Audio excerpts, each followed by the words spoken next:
미국의 고민은 어떻게 하면 타이완에 극도로 의존하는 이 시스템 칩 분야를 분산시킬 수 있을까 합니다. 왜냐하면 타이완이 언제 중국의 침공 위협에 놓여 있는지 알 수 없고 거기에 미국의 명운을 걸 수 없거든요. 그렇기 때문에 타이완에 있는 공장을 자꾸 가지고 오려고 하는 겁니다.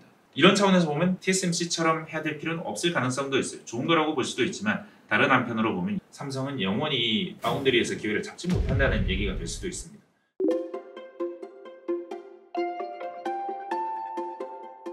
사실 돌파구 마련하기 어렵습니다. 그런데 다만 한 가지 전제 조건이 있다면 삼성은 반드시 D램에서 기술 우위를 회복해야 됩니다. 삼성이 만약에 D램에서 기술 우위를 회복하지 못하고 그래서 HBM을 하이닉스가 납품할 때 계속해서 납품하지 못한다면 삼성의 미래가 없습니다. 그래서 지금 현재 삼성에게 가장 중요한 건 D램입니다. 그러니까 지금 현재 최선단 공정인 이 원시 D램을 빨리 양산해서 요것을 HBM에도 붙여서 새로운 세대의 HBM은 납품할 수 있어야 됩니다. 왜냐? 잘하지 못하면 중국이 쫓아옵니다. 중국은 계속해서 쫓아옵니다. 메모리도 쫓아오고 플래시도 쫓아오고 삼성이 영위하는 모든 사업에서 쫓아오고 있습니다. 아직까지 D램에서는 괜찮다고는 하지만 언제까지 괜찮을지는 모르는 일입니다. 결국 중국이라는 경쟁자로부터 탈출해야 되는데 사실 그럼 새로운 산업 하면 되잖아요. 전혀 반도체 말고 다른 거 없나요? 새로운 산업 계속해서 생기는데 우리나라가 늘 그동안 만들어 왔잖아요. 근데 안타깝게도 대한민국이 스마트폰에서 서비스 부분, 소프트웨어 부분 정말 부가가치가 많은 부분을 가져가지 못하는 나라입니다. AI 우리나라 전체 엔비디아 최신 GPU가 몇천 장 정도밖에 없다 그래요.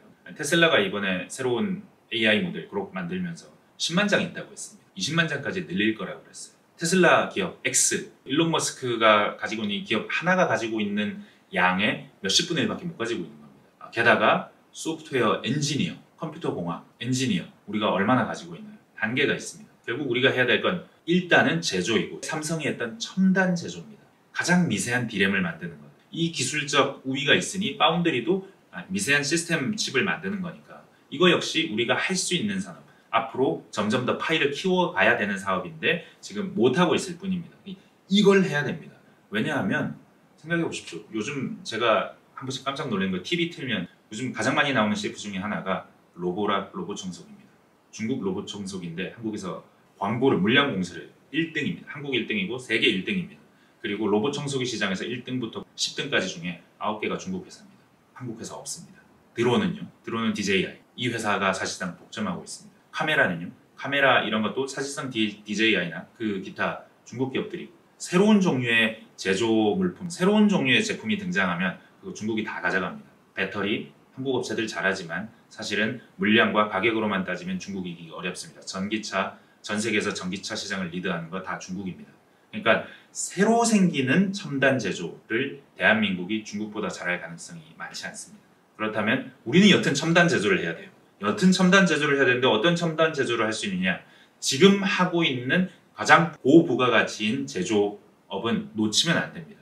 특히 반도체를 놓치면 안 됩니다. 그래서 삼성이 지금 당장 잘할 가능성이 있어요? 라고 물으면 부정적이지만 못하면 안 돼요. 그러면 나라의 미래가 없어요. 그래서 우리는 무조건 잘해야 됩니다. 삼성도 무조건 선단 공정에서 만들어야 되고 수율 높아야 되고 지금하고는 다른 회사가 돼야 됩니다.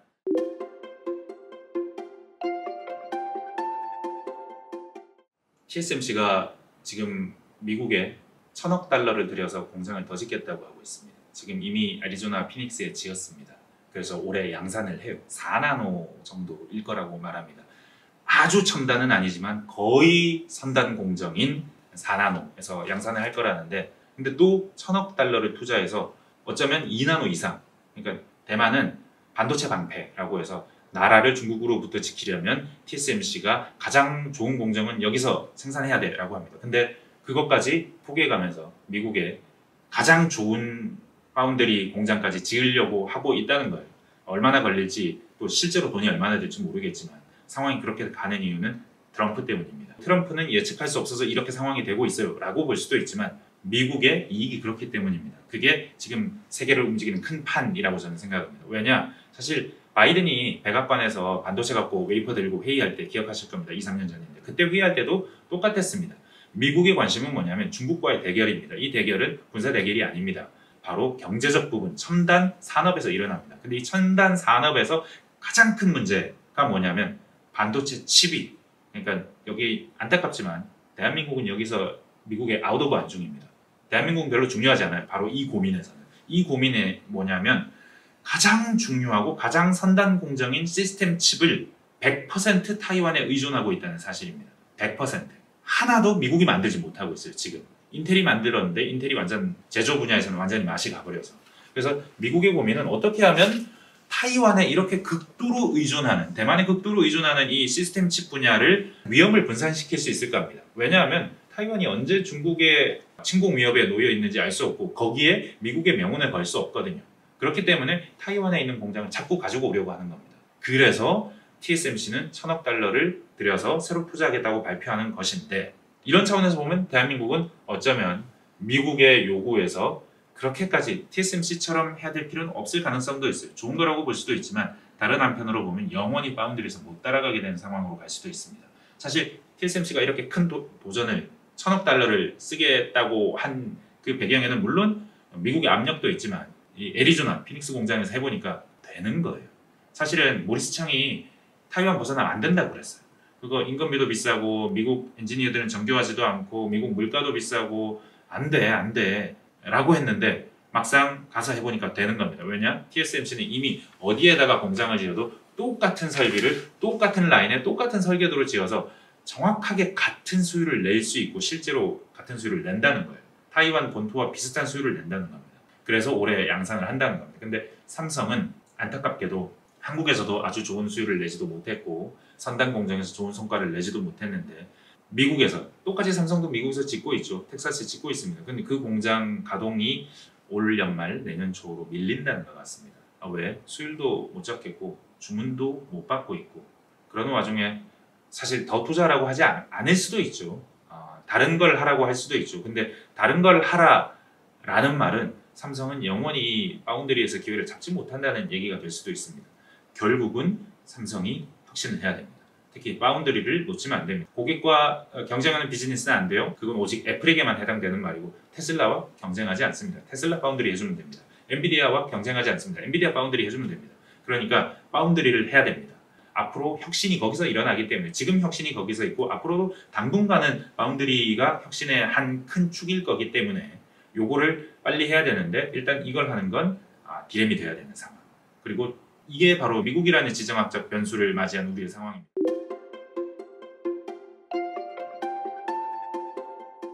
미국이 이제 더 이상 전 세계 유일 제국이 아닙니다. G1이 아닌 것 같습니다. 그건 트럼프가 G1이기보다는 제국 가운데 가장 큰 제국이길 원한다. 이 지정학적인 변화는 미국의 요구에 의해서 바뀌어가는 세상이라고 볼 수 있는데 미국은 왜 그렇게 바뀌어가는가? 이제 더 이상 전 세계를 지도하는 국가이기 어려운 상황, 이 내부에 있기 때문이 아닌가? 그리고 경쟁자가 있기 때문이 아닌가? 이런 생각이 드는 거예요. 그러니까 미국이 지금까지 유일한 세계의 글로벌 파워 G1이었다면 앞으로는 아닐 것 같다는 겁니다. 그리고 자기의 이익을 챙기기 위해 노력한다는 건 그동안의 그 대범하던 자세하고 달라질 수밖에 없는 환경에 노출되어 있는 겁니다. 그게 바로 중국이라는 환경입니다.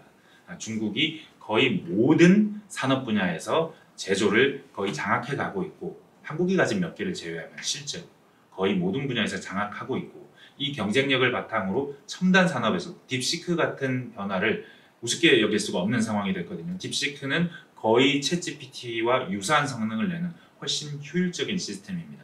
그리고 이 효율적인 시스템이 이 AI 시장을 바꿀 거라는 게 미국의 많은 전문가들의 전망입니다. AI 시장뿐만이 아니고 다른 양자 컴퓨터, 지금 양자 컴퓨터 뭐 MS가 뭘 했다, 구글이 뭘 했다 이런 얘기들을 하지만 어느 순간 역시 중국이 앞서 나갈 가능성이 상당히 있습니다. 왜냐하면 새로 생겨나는 첨단 제조 분야에서는 중국을 이길 방법이 별로 없는 것 같아요. 중국은 가장 뛰어난 인재가 엔지니어가 되고 있고 한국의 10배 엔지니어가 매년 쏟아지고 있고 그 엔지니어들이 창업을 통해서 양원평, 딥시크를 만든 그 친구처럼 국내 안에서만 큰 친구들도 그렇게 엄청난 퍼포먼스를 내면서 끝없이 새로운 산업에서 이렇게 물주기를 이루고 있기 때문에 한국에게도 도전이지만 미국에게도 도전인 거예요. 그래서 미국은 어쩌면 트럼프라는 자국의 이익만을 생각하고 나는 그냥 우리의 이익이 되면 되니까 나를 세계 지도국가라고 말하지 말고 너네들이 내야 될 대가를 똑바로 내 라고 말하는 지도자가 됐다는 상황이거든요. 중국과의 경쟁 때문이라는 겁니다. 그렇기 때문에 이 전체적인 구도는 바이든도 그랬고 트럼프도 그랬고 이 상황이 어느 정도는 유지될 수밖에 없는 상황. 이 상황이 하나의 도전적인 과제. TSMC가 더 큰 도전을 하고 있긴 하지만 TSMC는 이미 미국에서 어느 정도의 성과를 내고 있고, 만약에 이 상황이 고착화되면 미국이 타이완에 의존하지 않고 자기 본토 안에서 TSMC가 만드는, 아니면 다른 미국의 업체가 만드는 상황이 된다면 삼성이 낄 자리는 정말 없어집니다. 그러니까 지금 우리에게 트럼프가 무엇을 요구하느냐가 중요한 게 아닙니다. 우리가 기술적으로 TSMC에 더 바짝 다가가는 게 중요한 건데, 당장은 어렵지만 좀 장기적으로 보자고요. 뭐 사실 2030년에 세계 1위가 된다고 했는데 1위 될 필요도 없고 2030년에 한 20% 정도만 확보해도 되는 거 아닙니까? 이 시장은 계속 클 거기 때문에. 그러면 파운드리가 계속 성장한다는 얘기고, 꼭 선단 공정에서 가장 우수한 고객을 데려올 필요도 없어요. 우리나라 안에서 리벨리온이나 피리오사 같은 이런 회사들이 설계를 한 걸 제대로 만들어져 가면서 트랙 레코드를 쌓아가면서 뭐 좀 더 선단 공정이 아닌 곳에서 파운드리에서 경험을 쌓아가면서 잘할 수 있게 실력을 향상시키면 되는 거예요. 파운드리는 그렇게 하고 디램은 계속해서 선단 공정을 제일 먼저 나갈 수 있게 다시 경쟁력을 회복할 수 있게 해줘야 되는 것이고, 그런 과정이 마지막 지정학적 도전이라고 하면 중국입니다. 중국이 다 따라옵니다. 지금 메모리, 디램, 플래시는 거의 다 따라왔고, 오히려 플래시는 이제 중국이 기술적으로 선도하고 있습니다. 하이브리드 본딩이라고. 지금은 이렇게 접착제를 붙여서 HBM을 이렇게 붙여나가는데, 중국의 하이브리드 본딩이라는 것은, 이건 플래시 메모리에서 지금 더 많이 쓰이고 있는 기술이긴 합니다만, 그 회로 기판을 서로 맞대어서 접착 성분 없이 그냥 바로 가동 가능하게 훨씬 더 발열이나 기타 뭐 안정성 조건에서 뛰어난 그런 종류의 기술을 선도하고 있습니다. 처음에 우리나라 기업들이 그거 안 된다고 했는데 되게 하고 있어요. 그러니까 플래시는 이미 기술적으로 선도하고 있고 시장도 굉장히 많이 잠식하고 있고 수준이 크게 차이 나지 않고, 디램은 몇 단계 떨어져 있다고는 하지만 계속 쫓아옵니다. 미국이 작년에 가장 많은 반도체 장비 업체들이 50% 이상의 수익을 중국에서 작년에 거뒀습니다. 가장 첨단은 못 팔게 하지만 그 외에 물밀듯이 지금 장비가 들어가고 있습니다. 중국이 쫓아옵니다. 이 추격을 어떻게 벗어날 수 있나요? 스마트폰에서는 중국 시장에서 우리가 더 이상 못 팝니다.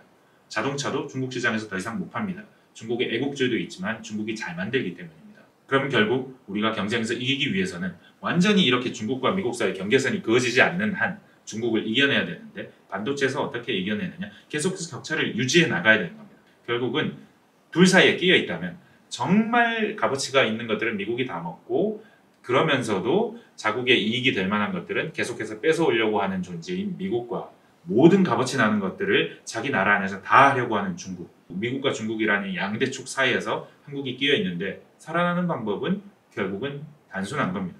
가장 잘하고 있는 부분에서의 첨단 기술을 계속 유지하는 것, 그리고 중국의 추격을 뿌리칠 수 있을 정도로 인재들이 이 분야에 몰두하는 것.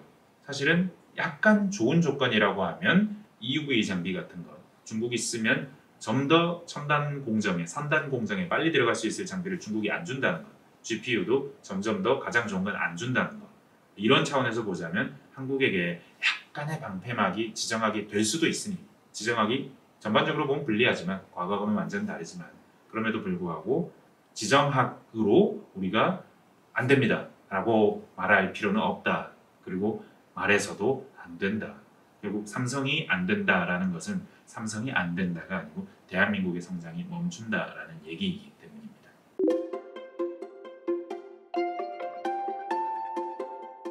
최근에 삼성 송재혁 CTO가 이런 말을 했어요. 대한민국이 지금까지 잘했던 팀플레이를 해야 됩니다. 희생번트도 하고 도루도 하고 팀이 착착착 맞아 돌아가야 된다는 얘기입니다. 전적으로 동감합니다.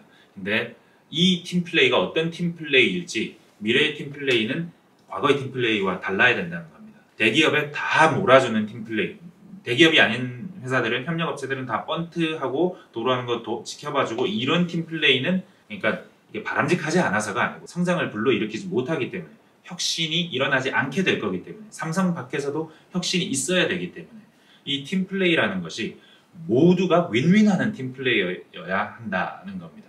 TSMC가 반도체 후공정, 패키징 공정에서 물론 가장 중요한 패키징은 TSMC가 스스로 하지만 주변에 아주 훌륭한 생태계가 타이완에 있습니다.